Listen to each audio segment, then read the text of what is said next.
One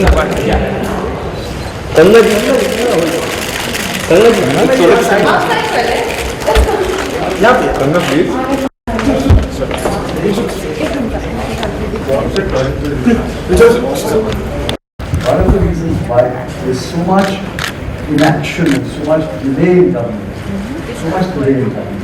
is the kind of atmosphere that is created that the best decision. CCTV cameras for the chief minister to not be able to reach his police officer because the wireless system doesn't I'm work. not defending that. All I'm trying to say is every decision is questioned, every action is suspect, every note sheet can be distorted, every government order can be questioned on its motives.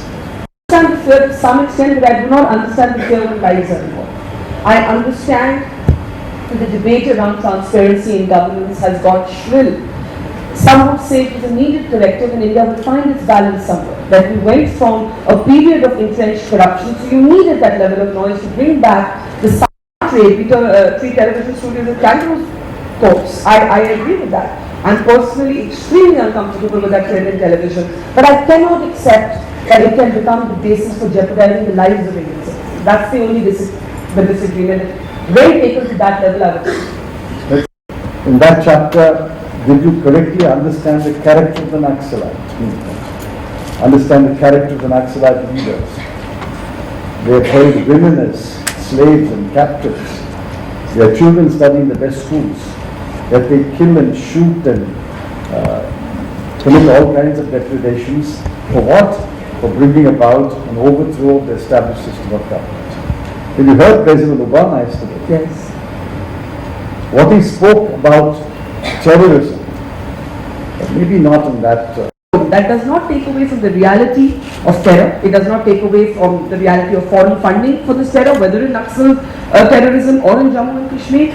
But it does not mean. Now, you seem to think that development can take place before the people who can bring about development can even enter that area.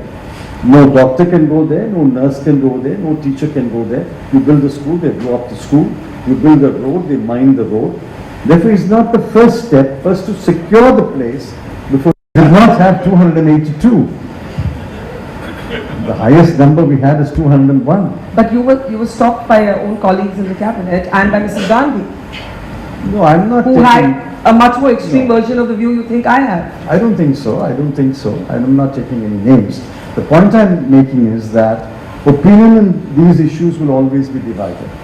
But eventually, one has to take, as you said, a leadership position. You have to. I don't think Mr. Rahul Gandhi likes me either. I'm in a very special position. I have managed to piss off Mr. Modi and Mr. Rahul Gandhi. We're talking about. Isn't that I'm an equal opportunity offender? No, it is not. We're talking about Mr. Modi. That there are only two journalists who were not invited to the tete-a-tete with the Prime Minister. One of them being you. And the other was Rajdeep. Other was Rajdeep. Yes.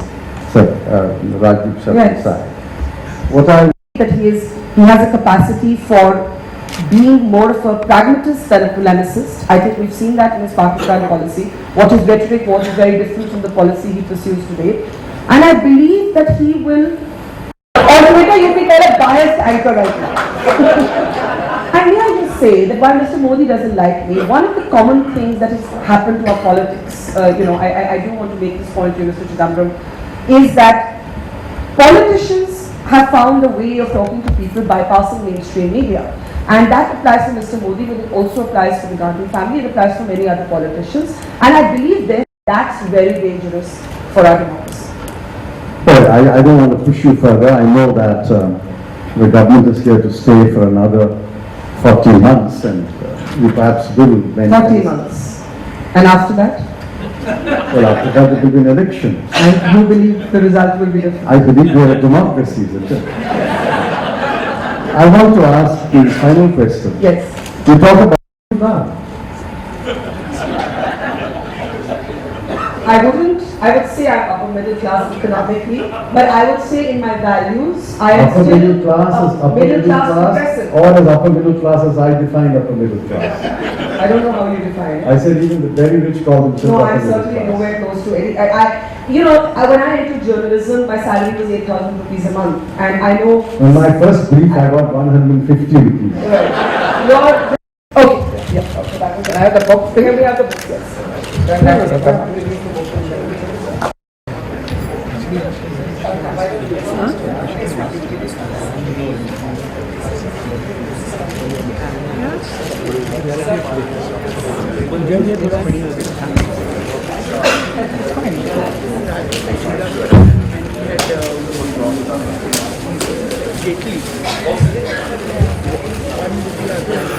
He's his book in the yeah. Oh yes, yes. One X and one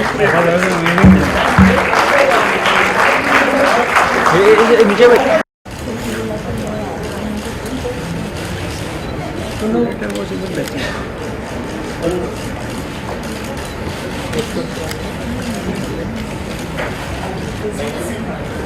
Chair. Thank you, Mr. Chidambaram. Thank you so much. This is Sheikh Vikram Shah's mother, and they were all there. She's quite a woman, huh? She's quite a woman.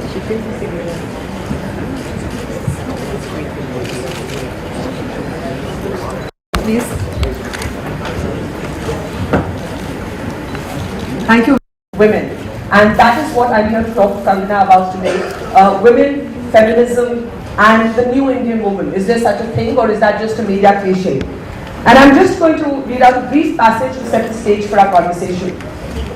This is from my book. In today's India, the millennial generation has thrown up what I call the new rebels. Young women are embracing things that were once taboo, or words that are typically used as pejoratives against them, and converting them into provocative statements of power. So whether these are slut walks or slogans of equality scribbled on sanitary napkins that are now plastered across campus walls, the urban feminist in India is looking for a fresh idiom to express herself in. The clash between the old feminism and the new was reflected in the cultural debate triggered by the Nirbhaya rape. On one of my shows soon after the Delhi rape, veteran actress Shabana Azmi and the much younger star Priyanka Chopra got into a raging argument over what Hindi films call the item number. While Indian society remains puritanical and closed when it comes to talking openly about sex, the portrayal of women in popular culture is now hypersexualized like never before.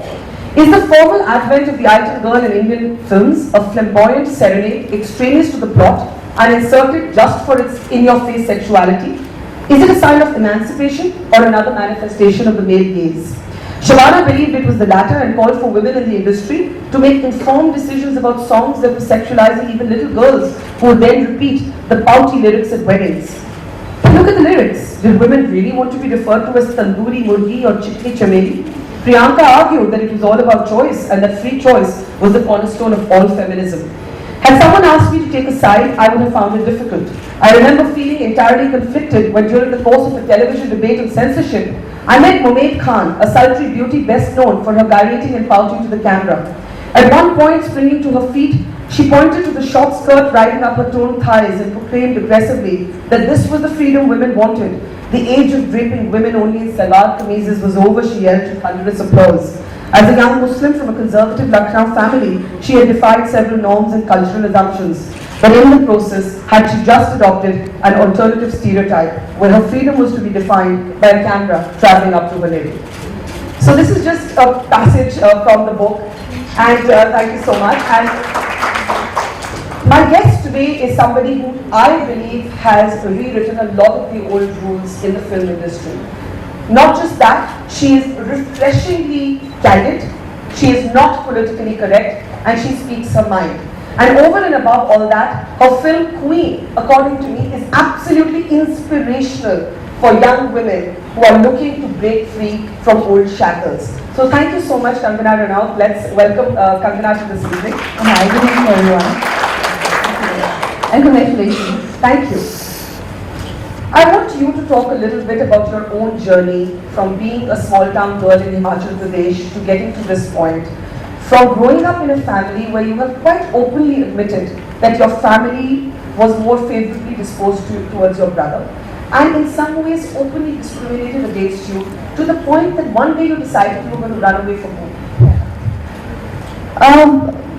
I think this kind of discrimination exists even today, and I won't say there was anything unusual about my childhood, but I appreciate the fact that today we talk so much about women empowerment, and I don't know how much of difference it's making, but I think somewhere children who are growing up and women who are going to be now Gen Next and in their schools and their teens, they at least to understand there's something wrong in being discriminated, as opposed to us who growing up didn't see it as something which was wrong. Like I thought it's a matter of fact that being a girl child is a liability on our parent, and You felt like a liability? yes, and because there was no other perspective that we had growing up.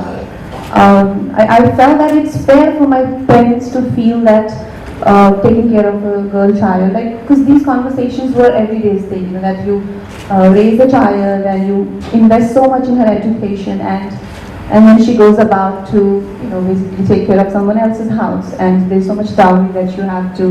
So it's basically not a very good scenario for them, and as opposed to a son who just brings another person to work at their houses, or and brings a lot of money along with other gifts for the families.